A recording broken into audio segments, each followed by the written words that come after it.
Hi guys, welcome to another episode of Health Geeks podcast. Today we're going to talk about ear health, and with me I have audiologist Sharad from Amazing Hearing.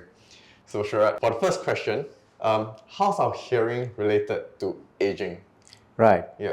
So, hearing loss in elderly people, we use a term for that called presbycusis, or it's also called age-related hearing loss. And usually, what we see is that people who are above the age of 65 years, 1 in 3 of them will have hearing loss. So, as you age, there is a change in the inner ear, which is your main organ of hearing. So, there's some changes in the structure. There's a loss of hearing cells, we call them hair cells. There's a loss of neurons that sends the signal to the nerve. There's a reduced blood circulation. And if you have comorbid conditions like diabetes, high blood pressure, then it affects your hearing. The important thing to note though is that the hearing loss is very gradual. So many people will not realize they have a hearing loss till someone else points out to them and say, oh, looks like you can't hear, or I need to repeat myself. It seems to be more common in men than in women. And also it affects mainly high pitch sounds more compared to the low pitch. So they will find it difficult to hear female voice, or they will say it feels like they're mumbling. I can hear the noise, but I can't hear them. So they really struggle with speech understanding. That's a very typical symptom of someone having age-related hearing loss. So a few follow-up questions from that. Sure. Is there a reason why males are more susceptible to hearing loss than females?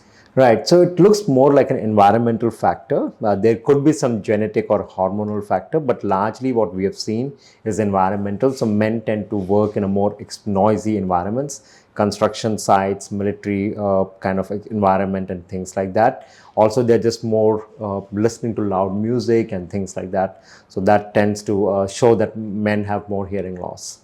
And then the next follow-up question is actually, how often do we have to check our hearing to make sure we don't have like hearing loss or don't face it further down the road? Right. So typically, what will trigger you to go for a hearing test is when you feel, oh, I can't hear well, I seem to turn the volume up, or if someone is telling you. So if you come for the first test and we feel that you have a hearing loss, we need to do a very detailed test to make sure that ENT doctor checks you and audiologist checks you. Now, once it's established that your hearing loss is more of a permanent type, then we recommend that you come every year for an annual checkup. In some cases, it happens that hearing loss can significantly drop down. We call it a sudden hearing loss. If anyone experienced that, you should immediately rush to an ENT doctor or A&E within 24 hours, because there you have some chances of getting an injection or a steroid that can recover your hearing. I see. So in those cases, are we referring to accidents, or are there cases whereby you have a real sudden drop for no reason at all? You can have a real sudden drop for no reason. You wake up next day morning or suddenly your hearing has dropped, and sometimes we are not able to find the reason. But I think many people don't know what to do. And one advice through your medium that I want to say to people is, if you have a sudden hearing loss, rush to A&E immediately and get the steroids so that you don't result into permanent hearing loss. And just now you mentioned for most people the hearing loss is quite gradual. Yes. I'm just wondering, right? If it's gradual, do you actually get used to this hearing loss and then don't realize you have a hearing loss? Yes. And then if that's the case, at what checkpoint do you come to people like you, right? Right. Yeah. I think that's a very good question. So for many people, because it's so gradual, they may have some difficulty hearing at times, and they will say, oh, can you repeat? Can you speak louder? They will turn the TV volume up. It is usually the other people in his life or her life who will start to feel more the impact of the hearing loss. We typically say that when someone has a hearing loss, the whole family has a hearing problem. Because what will happen is you will say you have to speak louder, or the TV volume is too loud for you to, other family members to hear. So in this case, generally the person will be told by his significant family members that let's get your hearing checked. For them, they feel that you just need to speak clearly. So they may not necessarily always take the first step. So it's the family members or friends who will tell them that, okay, go for a hearing test. Yeah, and to that point, in that case, why should I really care about my own hearing? I can just let it go down because it really doesn't affect my life, right? It affects the people around me, right? And what are some like health, implications, or what other implications there are that come from hearing loss, for example? So one thing is that hearing health is actually related to your overall well-being. Let's take few examples. So we have just had recently come out of the COVID period, right? Most of the time during COVID, you will be having a lot of Zoom calls, right? Now, do you think you can do a Zoom call without a video? Can you do a Zoom call without a video? In some cases, yes. Yes. Most cases, no. Okay, Yeah. but can you do a Zoom call without audio? Okay. Yeah. Right, so that's the power of hearing, that sometimes we don't take it for granted, but your calls, your ability to communicate with people, it's all very hearing dependent. It's not so visually dependent, it's very hearing dependent. And when you're not able to do that, you socially isolate yourself. It leads to isolation, depression, loneliness, things that again are gradual but has a significant impact. And at that age, the other factor is dementia. Sometimes it's confused that the person, oh, he has dementia, his memory problem, but we find he has a hearing problem. And when we treat hearing, then we have found that the dementia is a lot less. So it's important for your brain, it's important for your mental health, your social health, your overall well-being. Hearing is very important. People don't realize it initially, but once they start to get some treatment, then they see how big a difference it makes. So, for example, I'm trying to optimize my aging now, right? Okay. And I still do listen to music on the MRT train, right, while I'm commuting, etc., like that.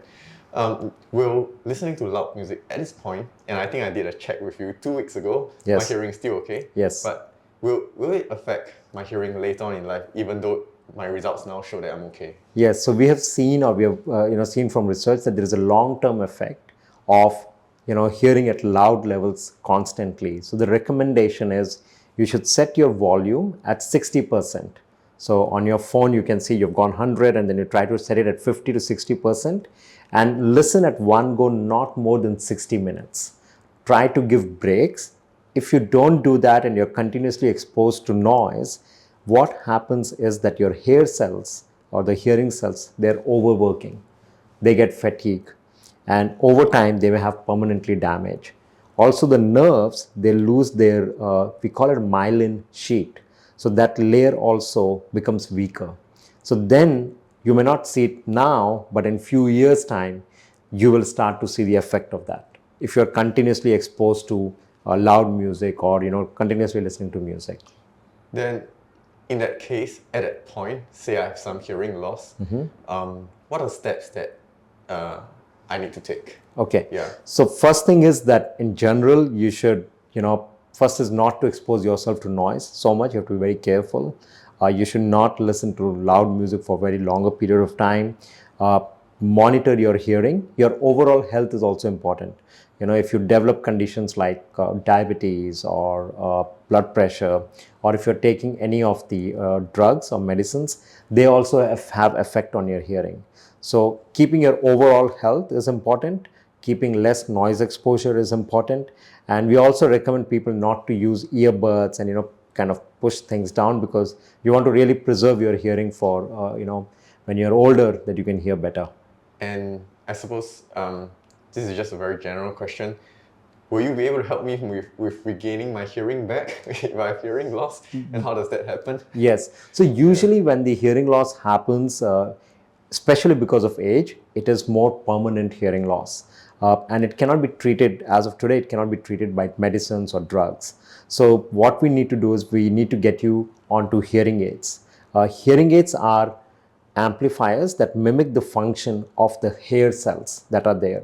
And today the hearing aids are a lot more digitally advanced, so they of course take care of the noise around you. We want you to hear the noise, we want you to hear the speech, but they work a lot more smarter. They don't make everything loud. So with hearing aid, we can help you. Many people with hearing loss also turn the TV up. The volume is quite loud.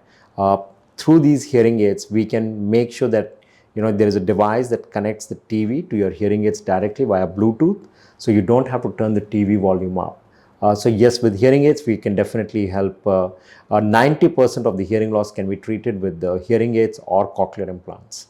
And in this case, is it like, well, for example, you get an injury, like a sprained ankle, and then your ankle is never the same again because like you can sprain it more easily, Right. or you don't recover 100%.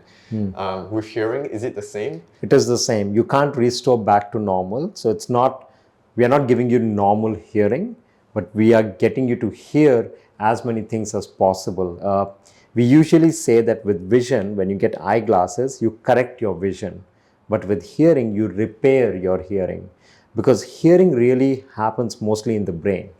And with the hearing loss, which is more permanent in nature, we can't undo it. We can't really fix it back. But listening, making sure that the sounds go up to your brain, both noise and speech, and then you practice, like in a gym when you go and do muscle exercise, you similarly do hearing exercise. You can regain the confidence to hear better. That's what we're looking at. But physically, we are not able to really repair it, really fix it. And I suppose that's like part of what you do. Yes. Take me through this process of how you help someone Sure. repair their hearing. Yeah. So let's say when someone comes, we're really curious to know that, what makes them to come today, because it's very important to see where the patient is in terms of his hearing. Is he accepting that he has a hearing loss, or he feels, no, I don't have a problem? Other people think I have a problem, I don't have, as you mentioned before. So we want to assess that. So the way we start with this, we have a questionnaire that we first get them to fill so that we can see where they are in their journey of this hearing loss, how they feel it. Usually the scores will tell us quite easily that whether the person feels they have a hearing difficulty or they don't. And also it will tell us what degree of hearing loss they have. So that subjective questionnaire is very good to start with. Then we look into their ears. We want to make sure there is no wax, the ears are clean. We then check the hearing. So we do a detailed hearing test where we give pure tones from low frequencies to high frequencies. After that, we actually do a speech testing. So it's an informal setup, but more simulates the live environment. So, we will sit at 2 meters distance and we will repeat some words at a conversation level and want them to repeat it. Sometimes in quiet, they are able to repeat.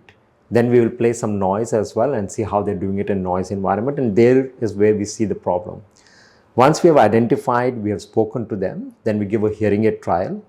So we put the hearing aids on, we program them, we fine tune them, and we do the same thing again. So we test how they're able to understand speech in quiet and noise. And usually we can see significant improvement just in the clinic itself, where the significant others will immediately see it. So that whole session takes around 90 minutes. We need people to give us that much time because it is something where there's a lot of discussion and understanding that needs to happen.